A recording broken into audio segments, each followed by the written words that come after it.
Yep. Thanks, Anthony. Hi, Nuno. Hello. Nuno, it's been a really positive start. The new signings seem to be settling in well. Harry Kane's obviously staying. Based on the last couple of weeks, are you getting the vibe? Are you getting the feeling from this squad that top four could be a realistic possibility this season? I think we are working well. We started the season with an idea of trying to, first of all, build a squad that is competitive, and I think we are achieving that. Like I said, the players that are coming are getting settling down. Many things that happen. It's the past now. We move forward, and we will continue this way. Our natural expectation is to improve game by game, and that starts on a daily process. So prepare yourself, train well, and compete. And in terms of some help that can add to the squad, how hopeful are you adding a new player or two before Tuesday's deadline? You know, as long as it's open, anything can happen. So we have to be aware of the situation. It's for all the teams. It's going to finish on Tuesday. Until there, let's see.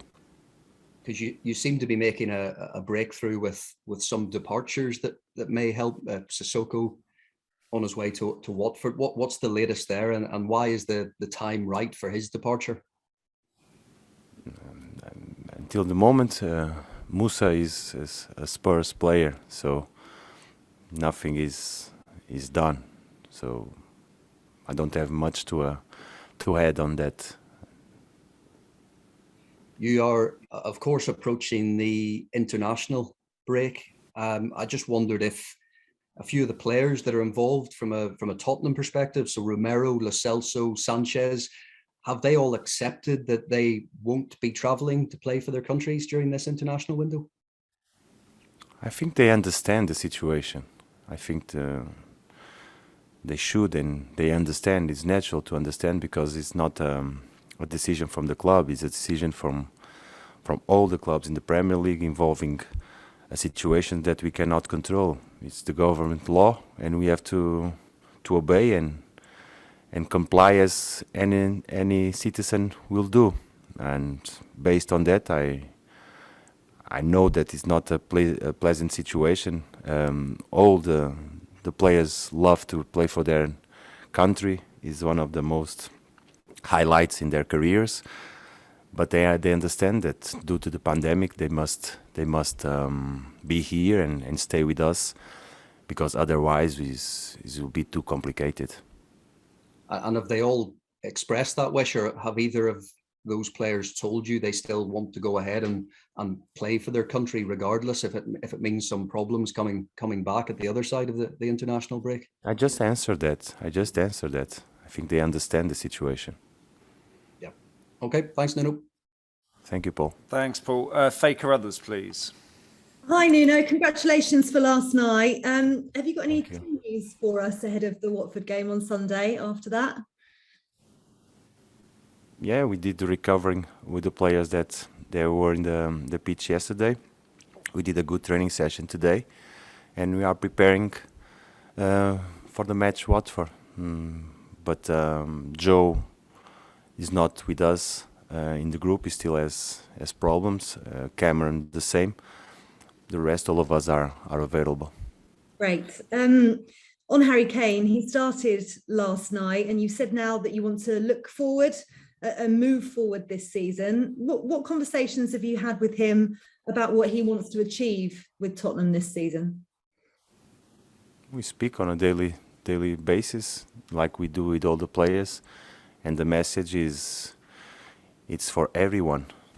Let's get ready to help the team. Watford have had a good start, but perhaps not the best performance against Brighton last weekend. What have you made of them so far? Good team. It's a good team. Very intense, competitive, good players. We expect a tough match on Sunday. Just finally, mentally, how important would it be to go into the international break having won 3 Premier League games from 3? Now we have to prepare tomorrow and play Sunday. Then we think the effect of the game. But first of all, let's focus on what we have to do before the game. Okay. Thank you, Nuno. Thank you, Thanks, Faye. Faye. Phil Parry, please. Hi, Nuno. Good afternoon to you. As a coach with a new team that's emerging, what pleases you most? The results, obviously, but performance as well. What pleases me is the attitude that we are having on our days, the way we are communicating with each other, understanding that we need everyone involved. This bond among players that we need to build and make it stronger. But I'm really pleased on how we are working and operating as a group. And you talk about that bond, and obviously the news with Harry Kane staying this week. I'm assuming he's a fantastic professional. That bond will only be strengthened, and it hasn't been affected by everything that's happened over the last few weeks with the speculation. I think we've been able to deal well with outside. We cannot control the situations that's happening in the press and the rumors and the expectations we cannot control. But I think we've been able to deal pretty well with these situations on creating a shield that protects us, realizing that there's something that we cannot control. On that terms, I think we have to keep insisting and make it stronger, but nothing can affect our relationship, nothing. And a word on Watford. Is it more challenging to prepare to face a new team to the league, and maybe a side that hasn't been encountered or come across more frequently recently? Does it make it more of a challenge? You've got less games to assess where they are in their progress.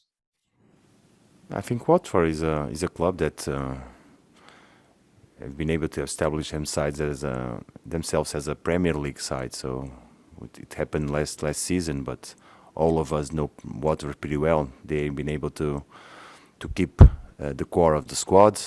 They have good players, a manager that has new ideas, and we see Watford as a tough opponent.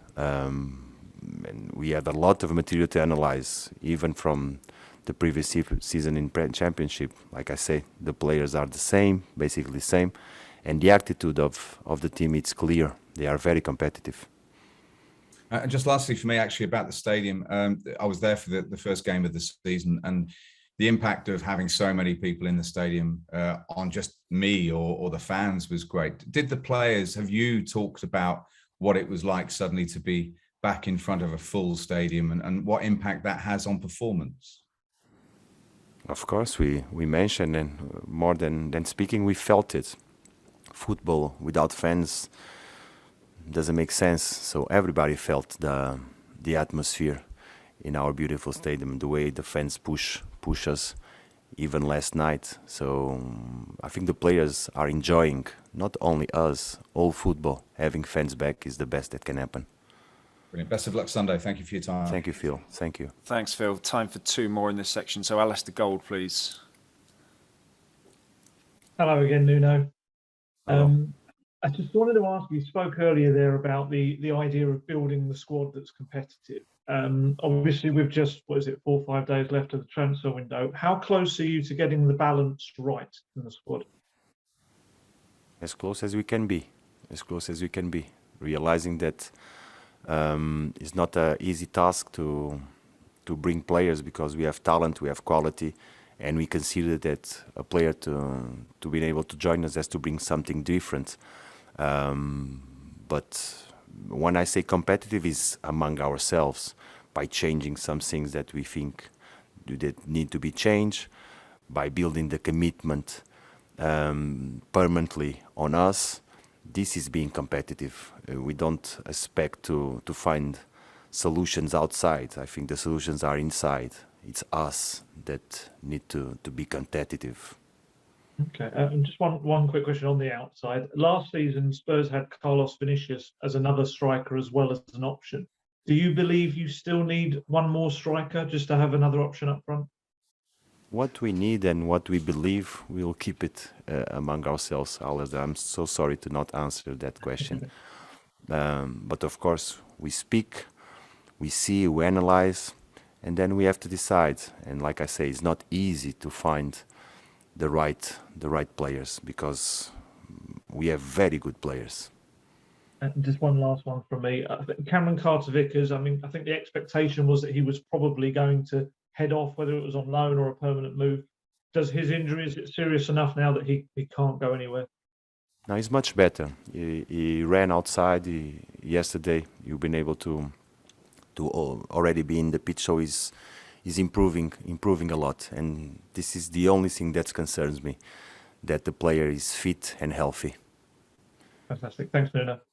Thank you, Alistair. Thanks, Ali. Last one, Jonathan Veal, please. I don't know. We saw Hugo Lloris make his 300th appearance last week. He's obviously out of contract next summer. Is that something that you'd like? Would you like to keep him beyond next season? I think what Hugo achieved is huge. Playing 300 matches for a club shows a lot of dedication, loyalty, and hard work. And this is what we expect from all of us. Hard work. And Hugo is not exception. Is there any news on his contract situation? Would you like to keep him next season? He's playing fantastic, and he has to keep on going. Every one of us keep on going, improving. And can I just ask if there's any news on Tanguy Ndombele, if his situation's changed from earlier in the week? Will he be involved on Sunday? No, we speak yesterday, we speak the day before. Tanguy is with us. He's not been an option. Nothing has changed, really. Thank you.